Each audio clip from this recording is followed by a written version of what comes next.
اب یہ عبادت کیا ہے؟ عبادت کا ایک تو ہمارے ذہنوں میں تصور جو ہے ہمارا جو زوال کا عرصہ ہے، کئی صدیاں بیت گئیں، وہ غیروں کے غلام رہے، وہ اپنوں کے غلام رہے، شہنشاہیت کا دور رہا، مسلمانوں کی شہنشاہیت، اور پھر یہ کہ غیروں کی کولونیل دور آ گیا۔ ہوتے ہوتے عبادت کا تصور سکڑ کر رہ گیا، نماز، روزہ، حج، زکوٰۃ یہ عبادات ہیں، اللہ اللہ خیر صلی اللہ۔ حالانکہ عبادت کا مطلب کیا ہے؟ عبد سے بنا ہے، غلام جو ہمہ تن مطیع ہوتا ہے اپنے آقا کا، ہمہ تن، ہمہ وقت، ہر وقت اسے حکم ماننا ہے۔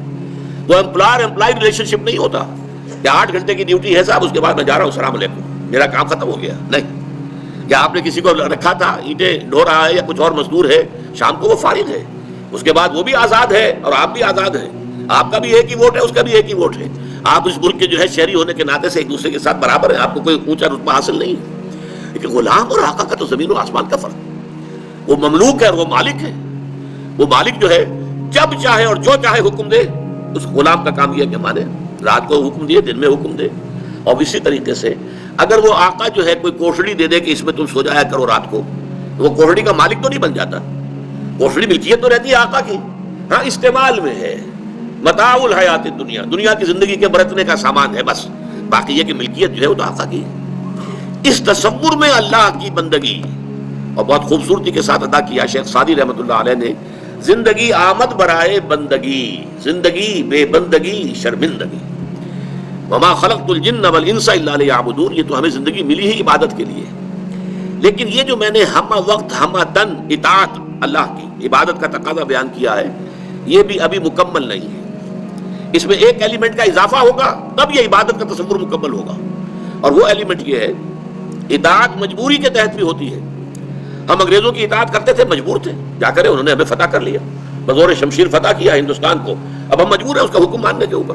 تو جبری جو اطاعت ہے وہ عبادت نہیں کہلائے گی، عبادت کے لیے ہوگی کہ وہ اطاعت محبت کے جذبے سے سرشار ہو کر کی جا رہی ہے، اللہ کی محبت کے جذبے سے سرشار ہو کر ہمہ تن، ہمہ وقت، ہمہ وجوہ اطاعت۔ اب یہ دونوں چیزیں جو ہیں عبادت کے دو جز ہو گئے، ایک جز اطاعت کلی، ہمہ وقت، ہمہ تن، ہمہ وجوہ، اور ایک محبت، اور محبت بھی شدید ترین، والذین آمنوا اشد حبا للہ، جو لوگ کے ایمان والے ہیں حقیقت میں ان کی تو شدید ترین محبت اللہ سے ہوتی ہے۔ ان دونوں میں کیا رشتہ ہے، کیا تعلق ہے، کیا ریشیو پروپورشن ہے، اس کی خوبصورت ترین مثال یہ ہے کہ ایک ہمارا جسم ہے، یہ نظر آ رہا ہے، 2.5 من کا یہ جثہ ہے، یہ سب کچھ جو ہے سامنے ہے، ظاہر ہے، لیکن ایک اس کی جان ہے، وہ نظر نہیں آتی ہے۔ اس جسم میں وہ جان نہ ہو تو یہ جسم گل جائے گا، سڑ جائے گا، جلد از جلد اس کو قبر میں اتارنا ضروری ہو جائے گا۔ وہ جان نظر آنے والی شے نہیں ہے، لیکن اس جسم کا سارا وجود اس جان کے اوپر منحصر ہے۔ وہ جان ہے تو یہ سب کچھ ہے، اور جان نکل گئی تو یہ کیا ہے؟ وہ تو پھر ایک عناصر ہے جو منتشر ہو جائیں گے، تھوڑا وقت لگے گا، اس کے بعد سب کے سب تحلیل ہو کر ختم ہو جائیں گے، یا جو حشرات الارض آ کر کھا پی جائیں گے اس کو۔ اسی طریقے سے سمجھ لیجئے کہ عبادت کا جو جسد ظاہری ہے وہ ہے اطاعت۔ اطاعت جب انسان کرتا ہے تو نظر آ جاتا ہے۔ آپ نے اللہ تعالیٰ کے حکم کے مطابق نماز پڑھی، نظر آ گیا آپ نے نماز پڑھی ہے۔ آپ نے اللہ تعالیٰ کے حکم کے مطابق روزہ رکھا ہے، سب کو معلوم ہو گیا کہ انہوں نے روزہ رکھا ہے۔ اطاعت نظر آتی ہے، لیکن اس محبت کا معاملہ کیا ہے وہ نظر نہیں آتی، وہ اندر کی شے ہے۔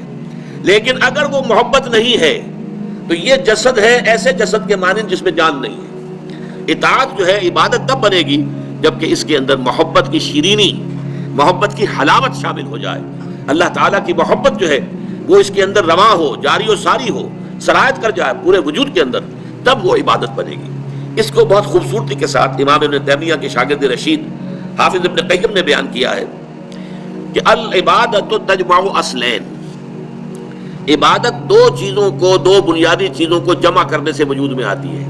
وہ دو چیزیں کیا ہیں؟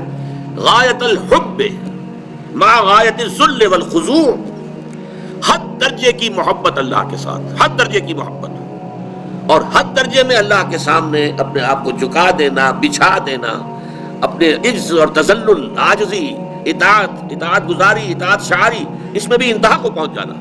یہ دو چیزیں جب جمع ہوتی ہیں، العبادت تجمع اصلین، غایت الحب مع غایت الذل والخضوع، تب جا کر عبادت مکمل ہوتی ہے۔